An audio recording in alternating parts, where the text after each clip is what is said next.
Sampurasun. Assalamualaikum warahmatullahi wabarakatuh.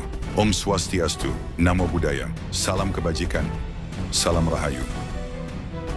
Berjumpa lagi dengan Sang Aji.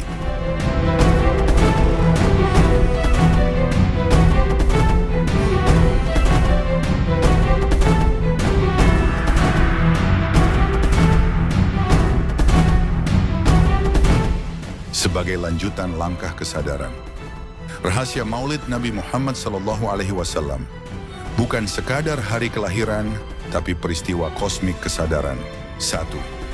Maulid bukan soal tanggal. Jika Maulid hanya peringatan tanggal lahir, maka ia selesai di kalender. Padahal Maulid adalah turunnya kesadaran ilahi ke dalam bentuk manusia sempurna. Muhammad SAW bukan sekadar bayi lahir, tetapi cahaya kesadaran memasuki sejarah manusia. 2. Nur Muhammad, rahasia yang disembunyikan dari ceramah umum. Sebelum ada langit, bumi, malaikat, dan waktu. Yang ada adalah Nur Muhammad, bukan jasad, bukan nama, bukan orang Arab Quraisy, tetapi tentang Nur Muhammad, yakni cetak biru kesadaran manusia sempurna. Maulid Nabi Muhammad adalah hakikat turunnya nur itu ke bentuk biologis, agar manusia tahu, beginilah rupa manusia jika sadar sepenuhnya. 3. Kenapa Nabi lahir sebagai yatim? Ini bukan kebetulan sejarah. Yatim sama dengan tanpa sandaran dunia, tanpa ayah, tanpa kuasa, tanpa warisan status. Pesan intinya adalah kebenaran tidak lahir dari kekuasaan, tapi dari kejernihan. Nabi SAW datang tanpa utang pada sistem dunia. 4. Ibu Nabi Muhammad bernama Aminah, hakikat dari amanah, atau iman, atau kesadaran mutlak. Aminah berasal dari aman, keamanan batin. Maknanya, kesadaran ilahi hanya bisa lahir dari rahim yang jujur. Kebenaran tidak bisa dilahirkan oleh ambisi. 5.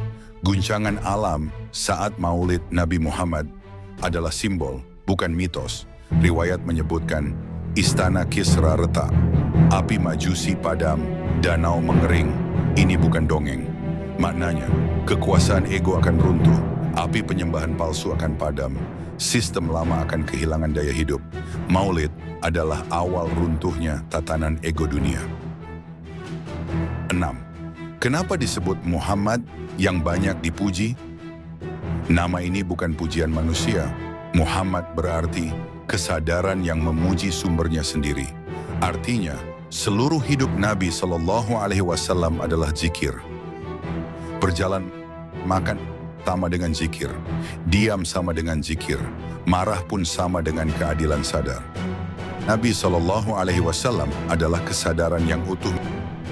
7. Maulid, hakikat lahirnya cermin diri manusia. Nabi SAW tidak datang untuk disembah. Beliau datang untuk dipantulkan. Barang siapa mengenal Muhammad, ia sedang mengenal potensi dirinya sendiri. Maulid adalah pertanyaan diam. Apakah Nur Muhammad sudah lahir dalam dirimu? 8. Shalawat bukan sanjungan, tapi penyelarasan. Shalawat bukan pujian suara. Shalawat adalah menyetel frekuensi kesadaran. Saat bershalawat dengan sadar, ego melunak, hati terbuka, akhlak muncul tanpa dipaksa, karena engkau selaras dengan Nur Muhammad. 9. Kenapa banyak orang merayakan Maulid tapi tetap gelap? Karena Maulid dirayakan di mulut, tapi tidak dilahirkan di hati. Maulid sejati tidak pakai panggung. Maulid sejati terjadi saat engkau jujur, engkau adil, engkau rendah hati, engkau sadar. 10. Rahasia terbesar Maulid yang sangat jarang didengar. Maulid bukan tentang Nabi lahir. Maulid adalah kesempatan manusia melahirkan kembali fitrahnya sendiri. Jika Muhammad SAW hanya lahir di Makkah, itu sejarah. Jika Muhammad SAW lahir di kesadaranmu, itu kebangkitan. Kesimpulan Maulid Nabi SAW adalah turunnya kesadaran sempurna, runtuhnya ego dunia. cermin manusia sejati, undangan untuk sadar. Bukan lomba salawat, bukan hiasan panggung, bukan seremoni kosong. Kalimat kunci simpan ini, Tuhan. Muhammad sallallahu alaihi wasallam tidak meminta dirayakan. Beliau meminta dilahirkan kembali dalam akhlak dan kesadaran kita. Salam Rahayu.